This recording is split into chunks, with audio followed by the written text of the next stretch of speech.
Heath Pearce, let's talk about Gregg Berhalter and the rehiring process.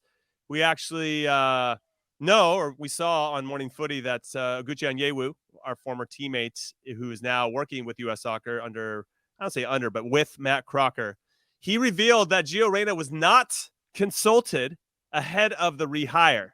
Does that surprise you? I mean, there's a part of me, and I'm trying to raise my kids this way, that nobody owes you anything. Right. That you can't walk around with entitlement, that, you know, this is getting into the dad stuff. Hey, Father's Day was just yesterday. Okay. Relax, everybody. But that nobody owes you anything. And that was hard for me coming out of retirement. I thought, oh, I'm going to get a job for sure. When I retired, I played in a World Cup. You know, you start thinking about all the things you achieved, and everybody's like, oh, that's great. But you actually don't, or aren't qualified for what we need in this particular position, or you don't have enough experience to coach at this particular level, or whatever it may be. And that's a harsh reality. And so when I think, should Gio Reyna have been consulted about Gregg Berhalter?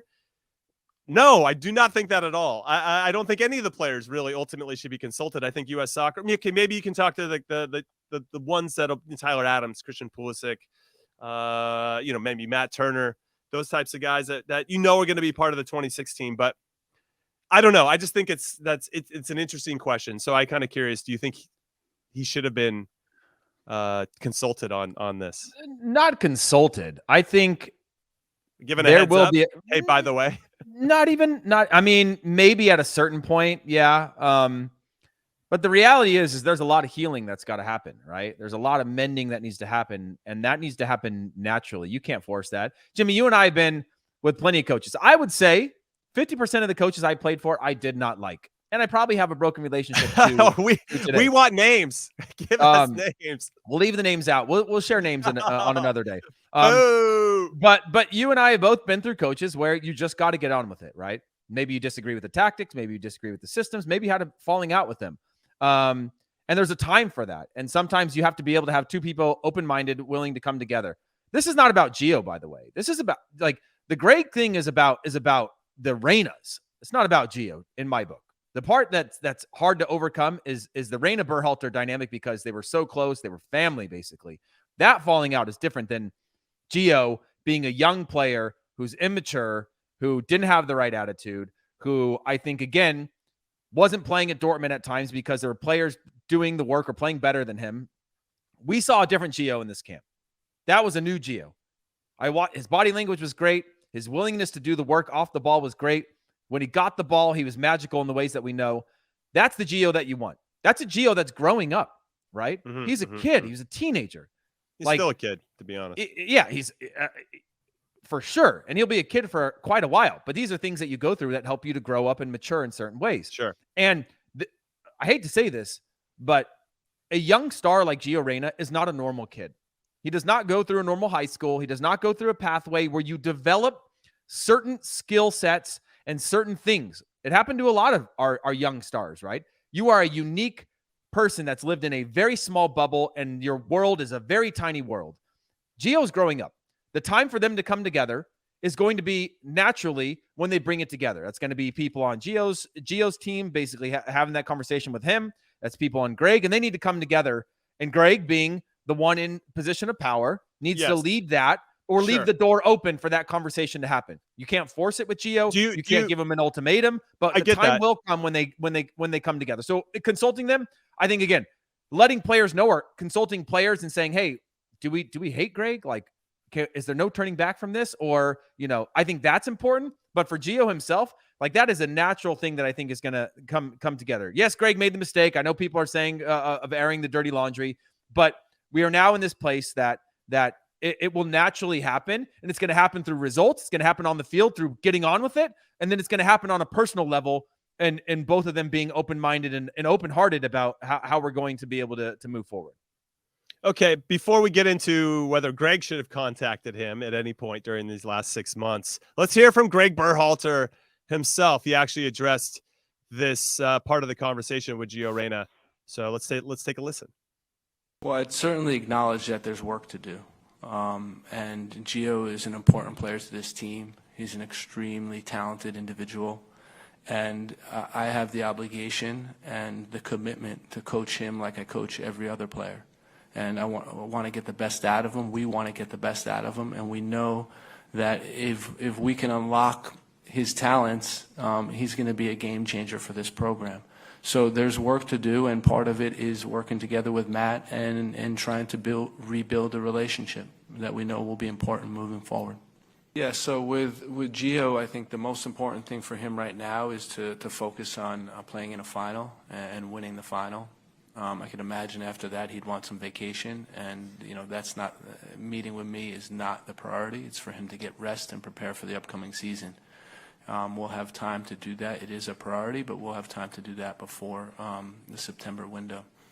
I think it's interesting that he, in some ways, I guess it's not. I mean, if there was some, I'm kind of back and forth, right? I'm sitting on the fence here. I get why he would probably want to not have any contact with the Reyna family. But as it became clear that he was going to take the job, and I guess this all happened pretty quick, according to JT Batson, who the president of U.S. Soccer, said we kind of didn't really make a decision on Gregg until last Tuesday, just a few days prior to the announcement. And they didn't want to announce. We forced them to announce. Like the media forced an announcement to avoid the chaos. It wasn't ideal timing, but it leaked, and so you got to get it. Yeah, you got to figure it out at that point. I don't know. I guess I got to sit with that a little bit more, and I'm sure that's not the answer everybody wants to hear with regard to reaching out to Gio. Maybe it would have. I don't know. I don't know how you do that. I feel like that is more face to face. I guess that's where I'm kind of hung up. A text. I know the kids of today that's how they handle it. That's how they communicate now, is through texting. Like, I've dealt with some players in my coaching side of stuff, and they would rather text than to get on a phone for sure. And definitely face to face is probably third on that list. But I think that there needs to be a face to face in this one. And if he didn't get the opportunity to do that, and obviously he's found some reasons as to why he's not going to, whether to prepare for these games or to give Gio some rest, I can see a little reluctance to try to address that and let kind of Gio focus on being a player first. But yeah, it's an important relationship to mend, and I think that's very clear based on his statement. Can I just say something? I am really disappointed at a few players that played professionally, that played for the national team, that have been out there spending the last few days completely stirring the pot on Gio. Right? That Gio played well. Like, oh wow, who would have thought this guy's good? We want names. Give us go names on the internet and you can find them. I think it's just a really crappy, cowardly way to handle things by just being like, oh, look at Gio, as if they weren't watching a Gio with an attitude at the World Cup. Gio now is a completely different Gio. Gio is one of the best players on the field. He's unbelievable. But the way in which you bring this back together, again, to go back to that question, you can't call. And Gregg can't just show up at his door, because it's more than just Gio and him, right? There's a lot of familial stuff. There's probably some betrayal of that coming out that Gio feels. There's some betrayal in the way that basically Claudio Reyna has been shamed by the soccer community for the things that he did. That's his parents, right? Right. And you don't just go like, oh, Dad, you really let me down, I'm mad at you. No, that's your parents. And there's a lot of nuance in that, and a lot of hurt that goes with some of that stuff, and having your name thrown around for months by the media. Okay. And so there's a lot of rebuilding that has to go beyond all that. And it does have to happen in person. And it needs to happen with probably some mediation.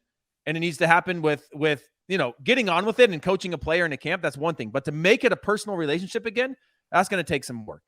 And so I think a call or a text is just impossible. Like, you have to go through the right channels. You do to rebuild that. If I had gone through something like that with anybody, take soccer out of it. It's not just as simple as picking up the phone and being like, "Hey man, like, how do we get past this?" Right? There's a lot that has to go into to something like that. And I just think to put it on U.S. Soccer, to put it on Gregg, to put it on the Reynas or Gio, it's just too much. You have to follow a process. Do you think that go through all that? Put on your psychological or a psychiatrist hat on. Do you think that Gregg needs to start with Claudio first? Like, I mean, obviously there's so much that we don't know.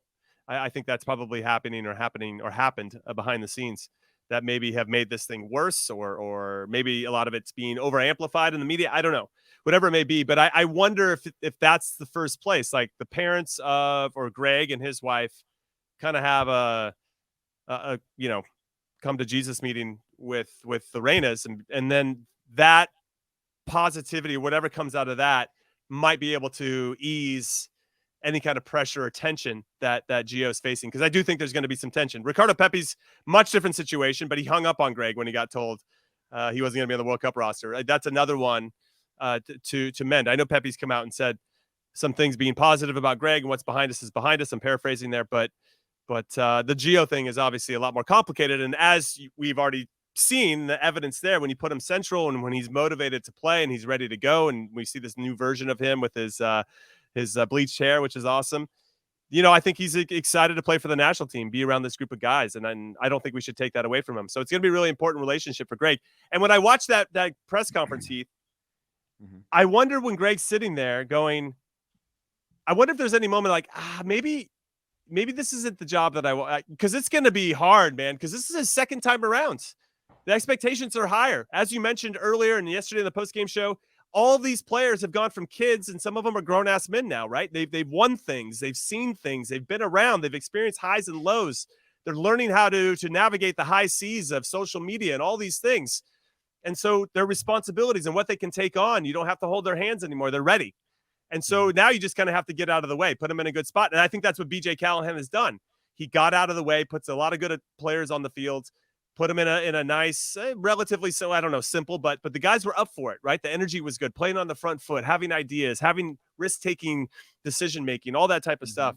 And so I wonder if Gregg can get out of his own way. And I think that's going to be the big challenge for him in this second cycle. Yeah, I think it is. Again, I mean, what are your expectations for Gregg going? What would be your reasonable expectations for Gregg this time? Again, around? I go back. I go back to any fan stuff out of it. I go back to the comments that Gooch made on the show yesterday on Morning Footy.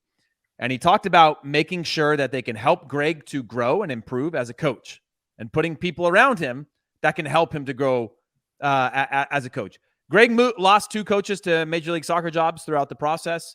He'll probably lose BJ at some point, who's clearly going to be attractive to some people unless he wants to stick around. I think he's phenomenal. Obviously, also the greatest dressed manager on a sideline ever with his polo shirts. The only thing that was missing he should get off. Go ahead. The only thing missing from his dad core outfit was to rock those pants with some flip flops. And then I would have been like, dude, this guy is straight on vacation mode. He is in Cabo right now, at the all you can eat, all you can drink resort, having a good time with his polo on. And if and when he wins the Gold Cup, and I hope that happens. And he wins every single. I mean, the guy would be undefeated over 8 games or whatever, and I would just bounce and be like, "It's not going to get any better than this. I'm out. Who wants to pay me a buttload of money to coach in MLS?" He's going to go to Saudi Arabia and get that big with Anthony Hudson. Follow Anthony Hudson. Well, everybody just follow the money trail, dude. Money follow the money trail. But Jimmy, sorry, continue real quick on the expectations, he has to move this team along. He has to be willing to adapt his style a little bit more. I think that his rigid tactics, or maybe the over sort of analysis of the way in which they want to play, has to evolve. But this team has evolved. And so he has to put more trust in these players moving forward. He has to give them more responsibility and accountability and not feel like he was 3 years ago when most of these players had 0 experience. And he felt like he needed, and I'm speaking just purely from what I observed, like he needed to hold their hand through a lot of these moments. You've got to put a lot more on these players to say, you know what? These guys have been through it all now. These guys are phenomenal. These guys have so much talent. These guys have proven it in a lot of ways. Then you look at going out with an attacking lineup, taking risks. All these things I think need to now put more on the players and less on him, to where he can take more of a secondary role and challenge himself and put people around him that are going to challenge him constantly and challenge the status quo to move them forward. Again, this team is so different than they were a few years ago. A lot of that is because of, and we can say it's not because of Gregg, that they were good enough to be called in the national team and any coach would have called them in and blah, blah, blah. But clearly they've endorsed him. And Jimmy, you and I have been through enough coaches again that you can easily just spin an answer and be like, yeah, we're excited. Now we've got a coach, we can move forward. Or yeah, he did pretty good with us, or you can say, see all the subliminal messaging that happens when players speak. And I know former players again are like, well, what were they supposed to say? You're just stirring the pot. These players they're all media trained. Have an interview with them. You can say nothing, but they literally said, the right guy for the job. When you could have just been like, cool, we got a coach now, we can move forward, or we're excited about what happened and what could be. Like, there were actual endorsements, which means players have some level of relationship with him, and now he needs to pay them back with respecting or trusting those players to do right by him moving forward and give them more trust and accountability.